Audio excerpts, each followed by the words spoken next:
Here it is, the Ulefone Armor X3. I'm not going to say it, yeah I am. It's actually just the box for it, obviously.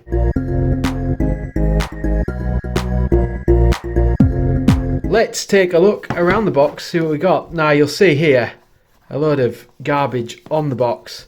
That's because I actually got this through Amazon warehouse. I'll put a link down below where you can pick up cheap stuff with damaged boxes, things like that. So a couple of features here. We've got an 18:9 screen. It is IP69K and IP68 proof. 5.5 inch HD display with a resolution of 720 by 1440. We've got the MT or MediaTek 6580 quad-core processor, 2 GB of RAM, 32 GB of storage, front camera of 5 megapixels, dual rear cameras, 8 megapixels and 2 megapixels, face unlock, 5000 mAh battery, which is quite large, and Android 9 Pie. And if we open up the box, let's see what we've got inside. The phone, believe it or not. So we've got a lovely red colour scheme going on here, so a couple of metal chunks there. We'll have a look at the phone in a bit more detail soon.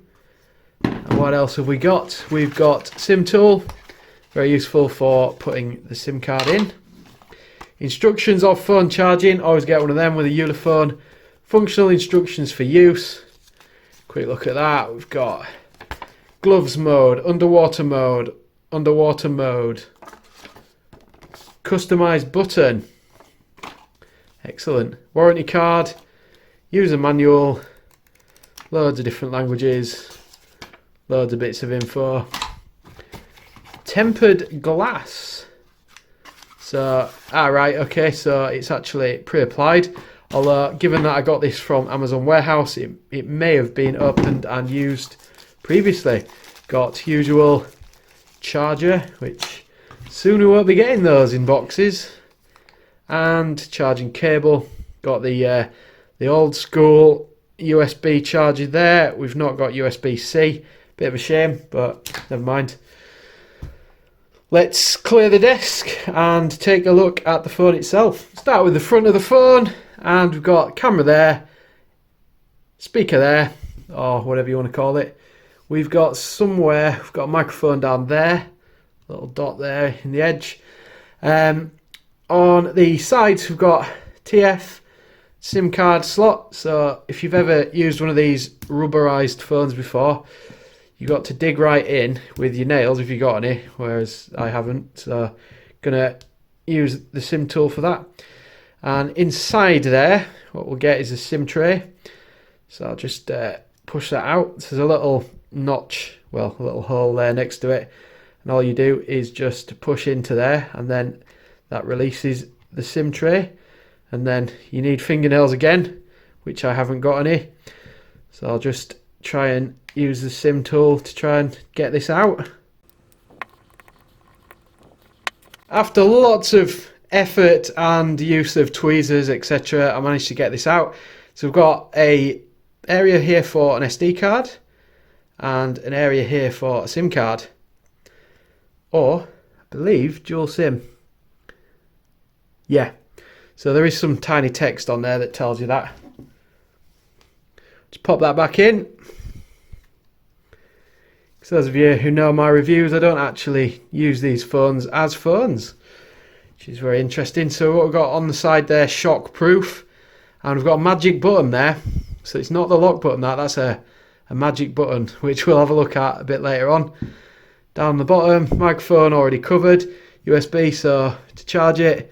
Again, not really for people without nails, but you can use other items such as the SIM tool to get under these, but not very practical if you're out and about doing something outdoorsy where you need a smash proof, weatherproof mobile.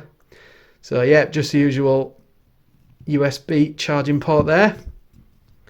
Up this side, again, some writing on the side, waterproof. Then we've got the lock button, lock and unlock button, and power, I guess. Volume down, volume up. Across the top we've got, yeah, the beast. Everybody's favourite connection. The headphone jack. Good luck getting some chunky headphones in there. It's quite deep down. I don't know if you can see that, but it's deep within the realms of the phone. On the back, flash. 8 megapixel, 2 megapixel. And it's covered in rubber material. So if you want to run over this with your car, it'll probably be alright. Or if you just drop it, then it'll also be okay. Let's take a look at the phone when it's on. So after many hours of getting this set up, I'm finally there.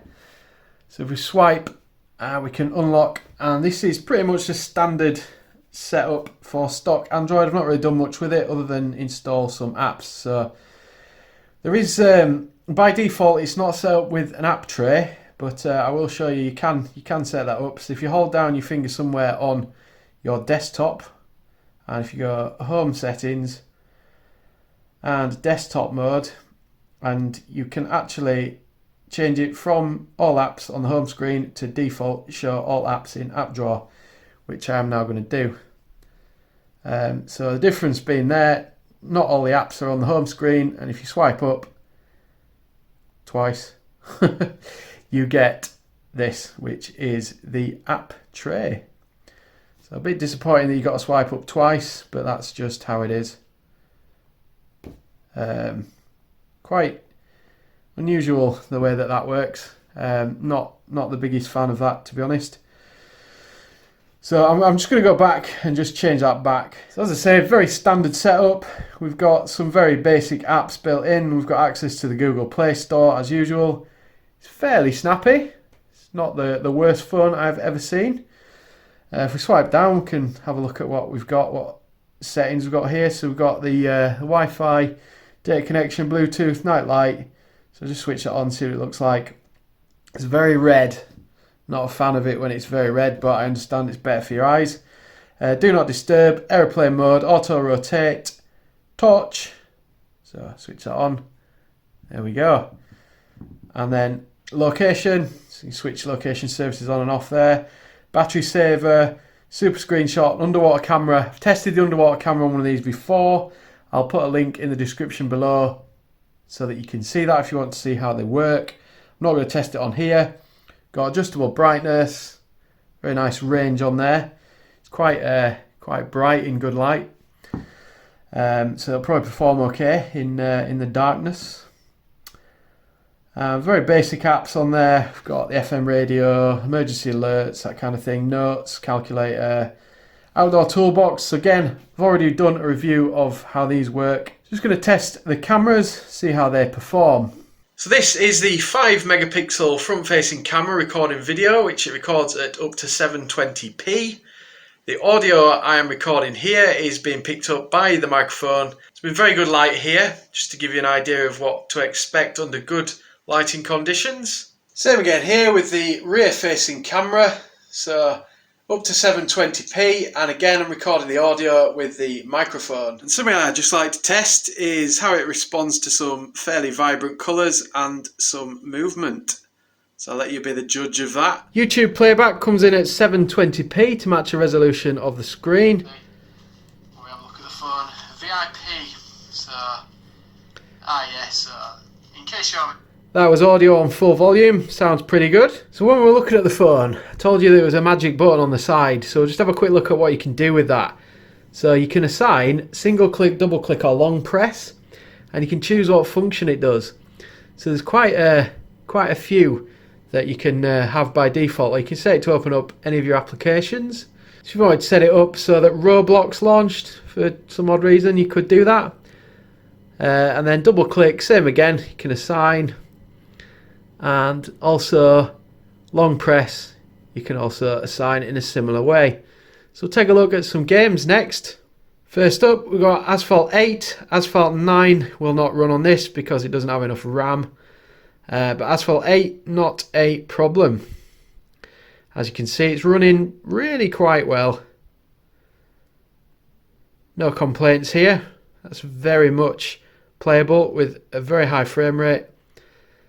and very enjoyable. Next up, we are testing Roblox to see how that runs. Obviously not a game I would normally play, but so it looks like I have been selected as Piggy. But it seems to run okay. I've had my kids trying this out and they say it's fine, and that's the real test here. But it does appear to be okay. It runs fairly smoothly.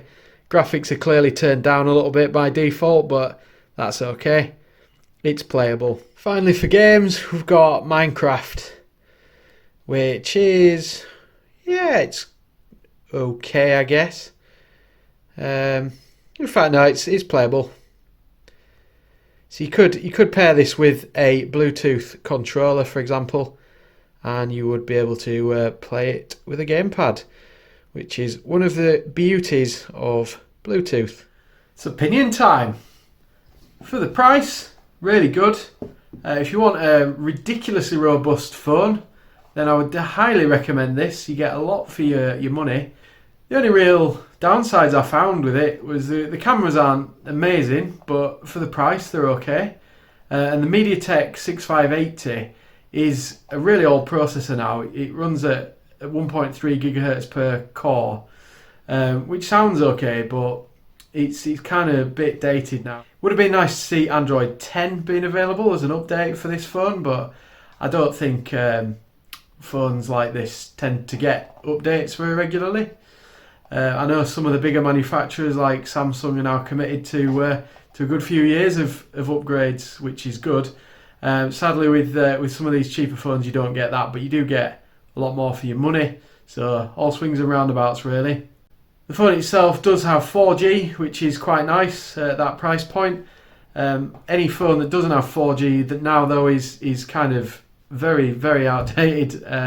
Can't imagine there's much of a market for it. Certainly not in the UK and the US where 5G is getting rolled out. I'm personally going to keep this phone as a bit of a spare. I do live out in the Yorkshire countryside, so do tend to go out for walks, that kind of thing. It'd be nice to be able to leave my main daily driver at home so it doesn't get smashed up, and take this with me. Let me know what you think of the phone in the comments below, and also if you've not yet subscribed to my channel, then please do so.